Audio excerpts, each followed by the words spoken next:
in LA this week. For your typical shotguns, rifles, handguns, there's a $100 value. I've been going to the houses to deliver clothes, food baskets. The family have made me cry because a lot of them not working. They had people that got sick, people that died from the COVID, and it's heartbreaking. The 2020 general election was enormously successful, the most secure election, and also very smooth.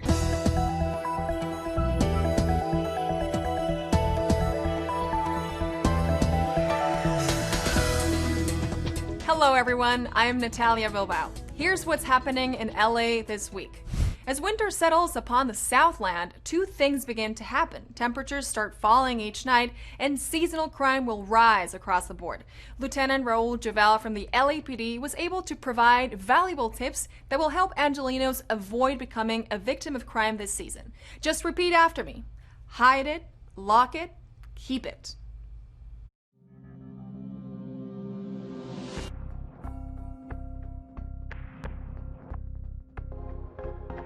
The ongoing campaign for the LAPD is hide it, lock it, keep it. It really reminds everybody to be safe, remain vigilant, and ensuring that your private property and your valuables are hidden from view, that your car is locked, and you maintain control of your valuables to make sure you don't become a victim. I think the cell phones are perhaps the number one thing in the LAPD that we try to reduce the incidence of. I know there's a lot of thefts, literally thousands of incidents where cell phones are stolen, either during an assault or just a plain theft. You see people walking, crossing the street with their cell phone in their hand and their head down, which is extremely dangerous. But just a reminder, head up, phone down. Traten de agarrar cámaras de vigilancia, ahora son un poco baratas. También que busquen lugares seguros donde pueden entregar paquetes.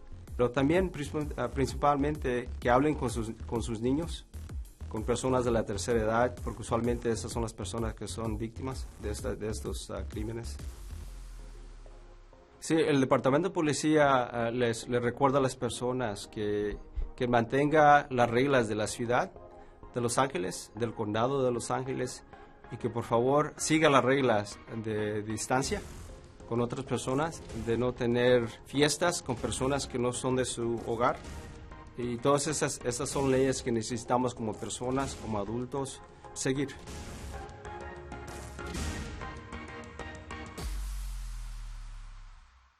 The Hide It, Lock It, Keep It campaign originally launched from the LAPD headquarters in the Van Nuys area in 2010.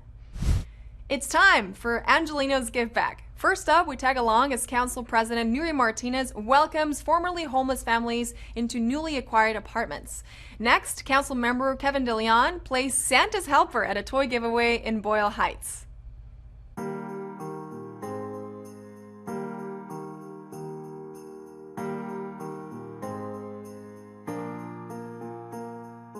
Well, this is Porcinia Place. It's one of 3 home key projects that we were able to purchase through some of the state dollars, accompanied with our CARE Act money that we got from the federal government. We're able to purchase at least now 15 buildings in the city of Los Angeles. 3 of those are in my district. This is the very first one that we're actually turning keys over to actual families that were previously living in 2 of the motels here in the North Hills area. 34 of the families who were living in those 2 motels are now going to be able to call this place their permanent home. It's amazing. I thank God for this opportunity to come back and, be civilized and be a human being again from everything that we've been through. It's been a long journey. And after this journey, it's been a lot of bad memories with good memories. And just, keeping in mind that we have to keep moving forward for our kids and finding the right people to help us with our situation and our hardship that we went through. Today, what we did is we brought a Christmas tree, we brought some lunch, and we brought some gifts for the kids, sort of to welcome them and give them a little bit of holiday cheer during these really difficult times. So we just want to be able to welcome them home. Oh, we had a Christmas tree, and my grandson got some Christmas presents. It's nice, and we got some nice lunch from tres hermanos. This project, it's really good. As a matter of fact, they're building another complex just for veterans, And that's really nice because, you know, if you have veterans in the streets that gave their life to so take care of a country, I don't think it's fair for them to be in the streets. We want to be able to open up more buildings like this. It should be the priority of all of us to house our families and our kids so they can call this place home. So that's what we're doing.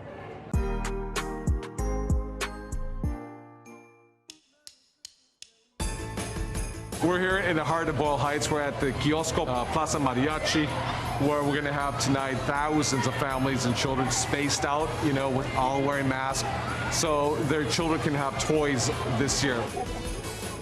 Y lo que estamos haciendo con hechos concretos, no con dichos, es comprar los regalos y repartir los regalos con todos los niños merecidos aquí en Boyle Heights. Well, it's very difficult to buy toys for the kids. Yeah, so this is really helping us a lot. Oh, they're excited, definitely. They're excited. Venimos a aprovechar de este buen evento que están ofreciendo para la comunidad. Y aquí traje a mis chiquitos para que disfruten y vengan a participar en este evento. Ayuda mucho, igual como estamos ahorita en pandemia, los niños salen poquito, se distraen de lo que tienen de la cuarentena y aquí vienen y pues ellos van a estar muy felices cuando reciban su regalo. You just come, bring your child here, and they get to choose a toy, and then we put a smile on everyone's face. Merry Christmas out there. Thank you and help you everyone be safe. Merry Christmas. 'Tis the holiday season, so we've got even more Angelinos Give Back. Council member Bob Blumenfield collects donations of groceries and gifts during his District 3 drive-thru. And in District 2, Council member Paul Krikorian celebrates 10 years of holiday giving.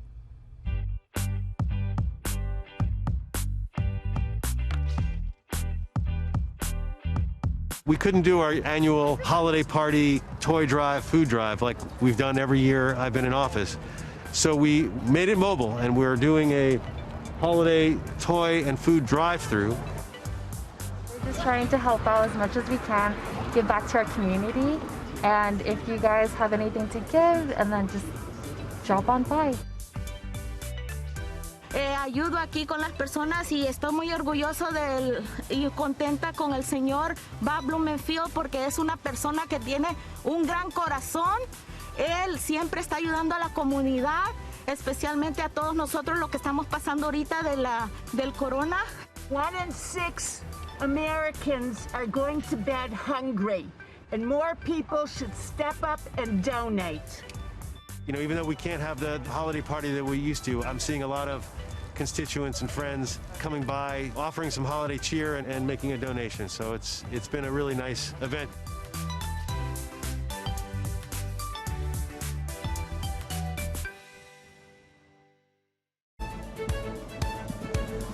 For the 10 years that I've served here on the council, every year we've done a food and toy drive at the holidays. And of course, this year is an extraordinary year, both because of the great need that there is out there and the challenges that people have in giving.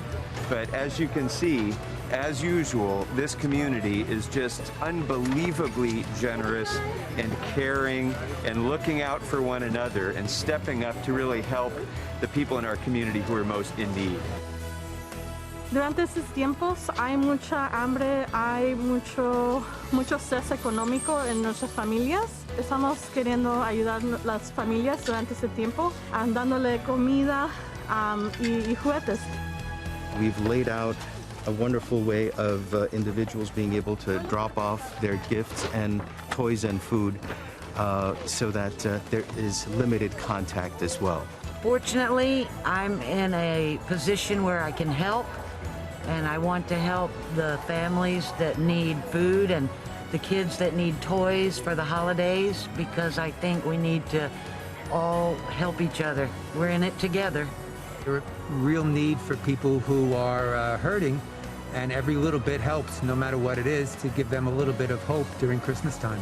Let's hope that in the new year in 2021, things are a lot brighter and a lot more cheerful. But right now, I'm just so grateful to all of my constituents who've given so much, and I wish you all a very, very happy holiday season. The first COVID vaccinations are administered in Los Angeles. Council President Nuri Martinez moves forward with her Kids First program. And Council Member Gil Cedillo holds a high school photo competition. All this up next on City Beat. Hospitals across Los Angeles began receiving and administering their first doses of the Pfizer-BioNTech COVID-19 vaccine. Today is a historic day in the fight against COVID-19. Today we're taking the first step to protect people proactively. A nurse received one of the state's first coronavirus vaccines Monday. The Pfizer vaccine was approved by the FDA for emergency use on December 11th. The vaccine requires 2 shots administered weeks apart. You can trust them. You should trust them. I trust them. And when my ticket is the right one, I will be ready, probably here at Kaiser, with my family to make sure that I do my part. Council President Nuri Martinez enlisted the help of local carpenters 661 to build and install little libraries. The project is part of the Council President's innovative pilot program, Kids First, and enjoys partnerships with the Mayor's Office of Economic Opportunity and LAUSD. The program is designed as a safety net to assist homeless children living in motels along the Sepulveda Boulevard corridor. To learn how you can support the Kids First program, call 818-778-4999. Councilmember Gil Cedillo recently announced the winners of the first annual high school photo competition. Students from public, charter, and parochial schools across District 1 were asked to submit one image exploring how the coronavirus left its mark on their families, friends, classes, and communities. Nearly 200 submissions were entered from students in all grades. Los Angeles Times staff photographer Carolyn Cole, a Pulitzer Prize winner, picked the overall winners. I want to congratulate all the participants in Hi-Res 2020. But in particular, I want to congratulate those young men and women who participated. What's most important is your courage and your bravery in stepping up at this moment. As early as 2016, Los Angeles has been on a mission to create more pocket parks and other small green spaces that help make LA more walkable and more livable. Well, the work continues in District 2. Council member Paul Krikorian tells us a little about the latest effort in his district, renovating Rhodes Park. Rhodes Park is on a stretch of land that's been underutilized for a very long time. It has technically been parkland, but it's really been just passive space and kind of neglected. We were able to obtain $500,000 in funding to invest in the kind of infrastructure that will really bring this stretch of land to life. When you look at Rhodes Park and where it's situated, first of all, it's off of a freeway embankment area. Second, it's right next to 2 major senior residential facilities. So we were looking at how to beautify the area and make it into a place where the residents in that region, especially the senior residents, would be able to better utilize that stretch. The more vitality that you bring to parks, the safer they will be. The more you make them into inviting places for families to come, for people to walk, for people to play sports, the more life that you bring to parks, the less likely you are to have problems. When you have an opportunity to partner up with your local elected officials and be able to deliver something very tangible right then and there, it's very meaningful and it resonates with the community as well. Bringing sports back into the park, by bringing the community room into the park, by bringing LAPD and youth programs into the park, we're kind of reclaiming that territory as property of the city and its residents and not neighboring games.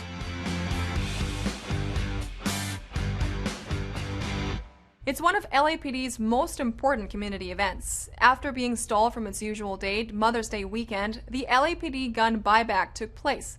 With help from the mayor's office, the holidays were made a little safer for dozens of Los Angeles families. Take a look.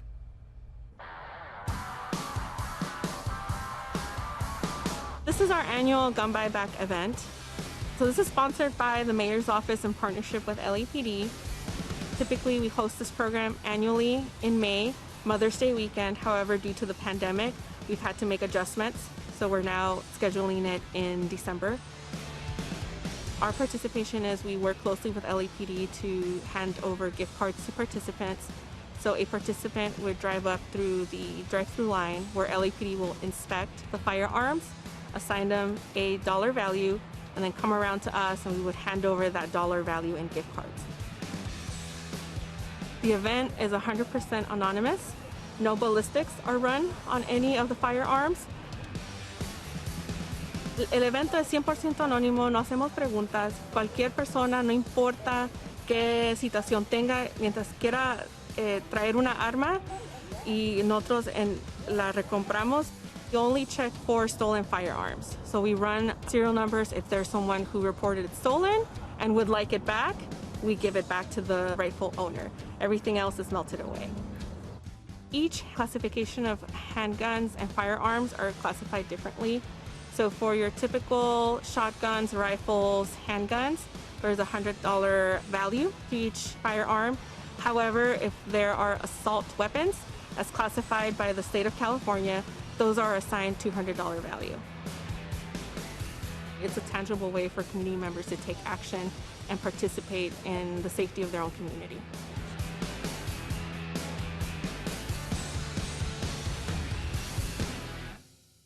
Since 2013, the city of Los Angeles has removed 43,032 firearms from the streets through joint efforts by the LAPD and the city's gun buyback program. Council member Kevin DeLeon got into the seasonal spirit in District 14 with a collection of tree lightings. We caught up with him in Eagle Rock as he shared his hopes for the holidays.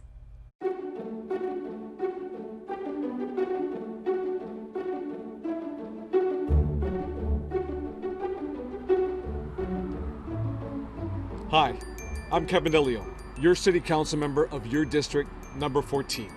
And I'm right here at the Eagle Rock City Hall, right under a tree that we have lit every single year for the past few decades. De mi corazón a cada uno de ustedes, a todos sus familiares, los vecinos, nuestros amigos. Yo les deseo lo mejor y un día saludable, un mes saludable entrando el próximo año 2021. Que por favor y suplico que se pongan sus mascarillas día tras día para derrotar y triunfar en contra del coronavirus. And this is a time when we come together. This is a time when we fight for each other. This is a time when we back each other up. Because this is who we are as residents of CD14. And together as Angelinos, we shall overcome. Feliz Navidad y que tengan estos días saludables con su familia. Muchas gracias.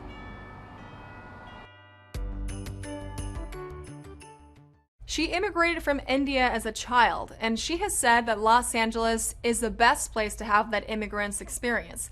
As a self-identifying progressive, she won the full-throated support of Senator Bernie Sanders. She is now the newest member of the Los Angeles City Council for District 4. Meet Nihitarahman. My husband and I had taken a walk by ourselves in a place where there was no cell phone coverage. And we had talked about the election. We were talking about the incredible journey that we had been through as a family to get to this moment and how it had been worth it no matter what the outcome was going to be. And when I came back into cell phone service, my phone was flooded with text messages and emails of congratulations. And I think that was the perfect way to find out that indeed we had pulled through and come out ahead in the race.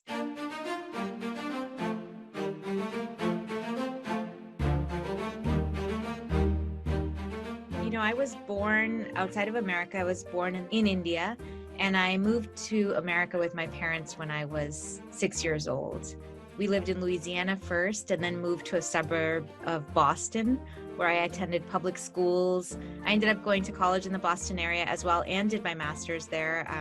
I went to Harvard and MIT, and I bring that love of education and a very academic focus in all my work.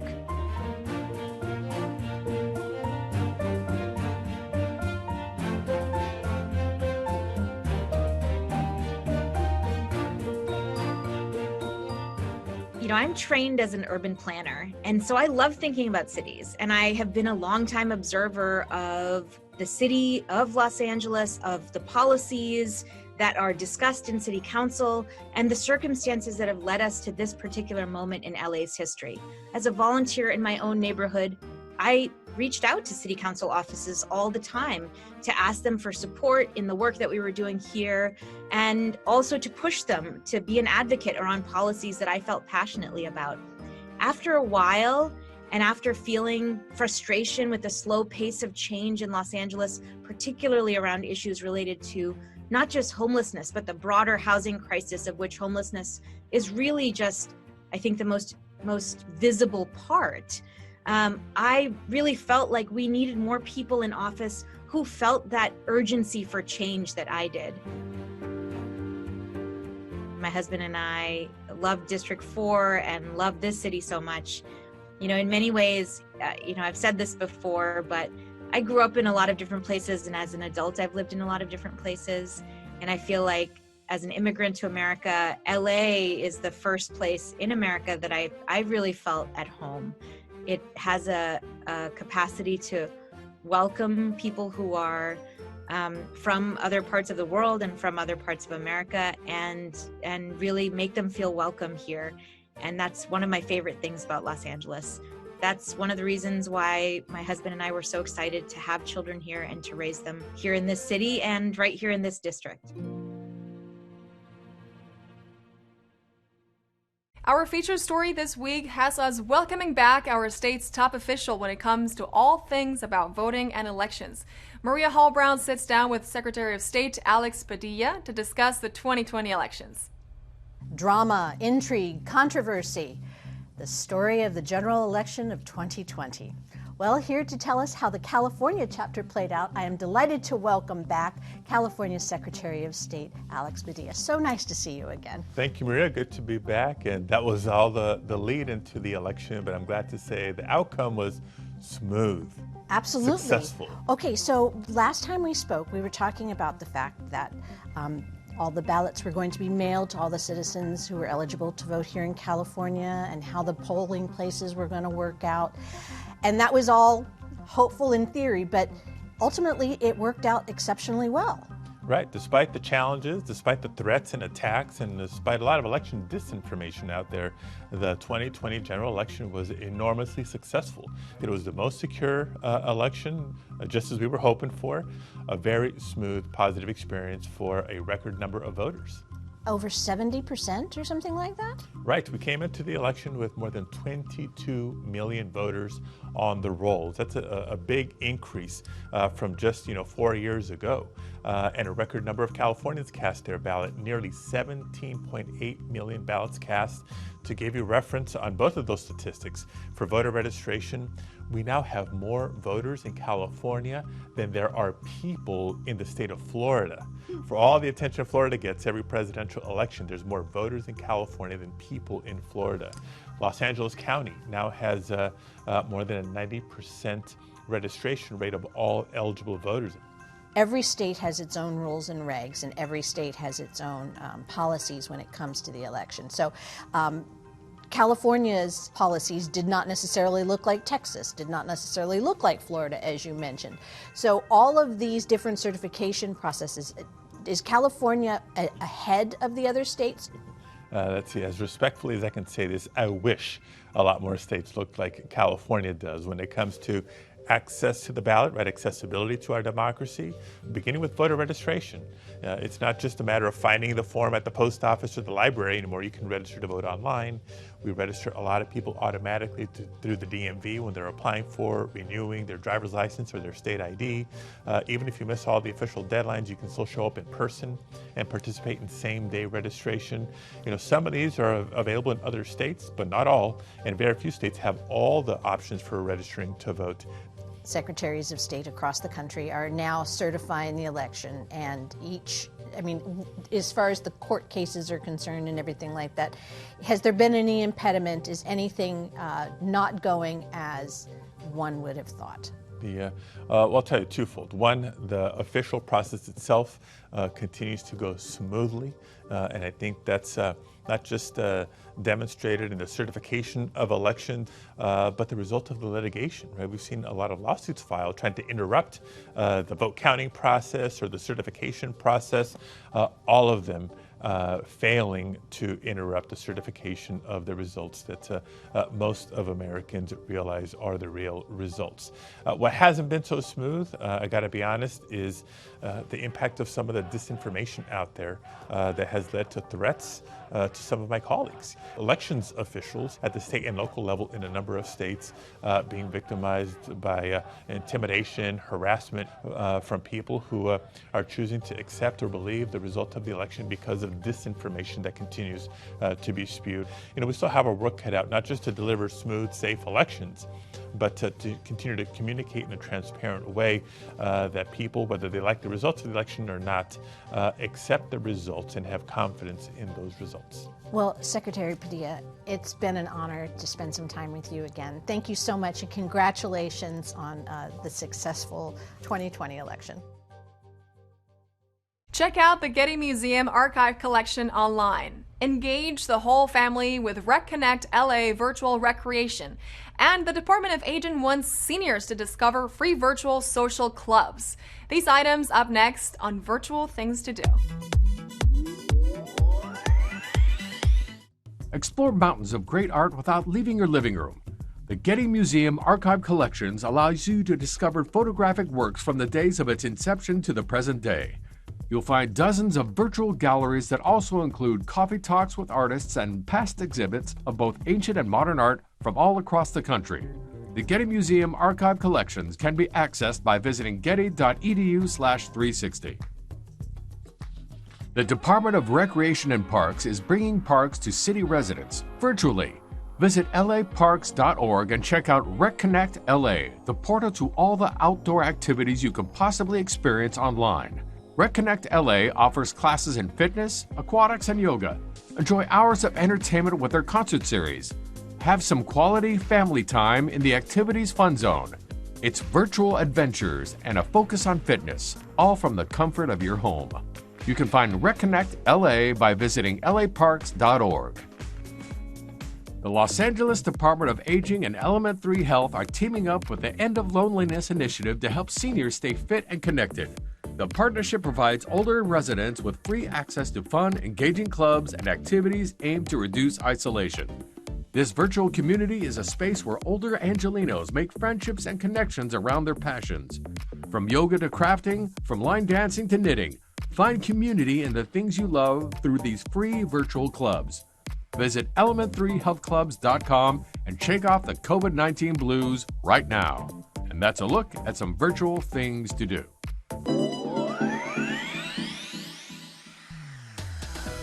That's it for this edition. I'm Natalia Bilbao. From all of us here at LA This Week, thank you so much for joining us.